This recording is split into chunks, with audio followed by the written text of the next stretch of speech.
అంబేద్కర్ ఒక్క మాలమాదిగలకే నాయకుడు కాదు.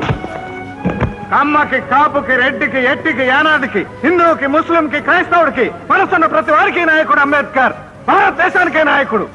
అలాంటి గొప్ప నాయకుడిని కులం రంగు పులిమి దళితులకు మాత్రమే పరిమితం చేశారు. Shame shame on your part, shame on our democracy, shame on hour constitutional policy. Ambedkar కి చెప్పుల దండ వేయడానికి దళిత రాజ్య స్థాపనకి ఏమిటా సంబంధం?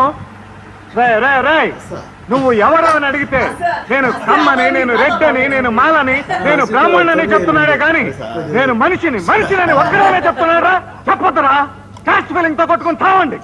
కులాల వారిగా విడిపోయి మతాల వారిగా పొడుచుకుని కమ్మ జిల్లా అని, రెడ్డి మండలం అని, మాల రాష్ట్రం అని గాంధీ గారిని ముక్కలు చేసినట్టే దేశాన్ని కూడా ముక్కలు చేసేయండి.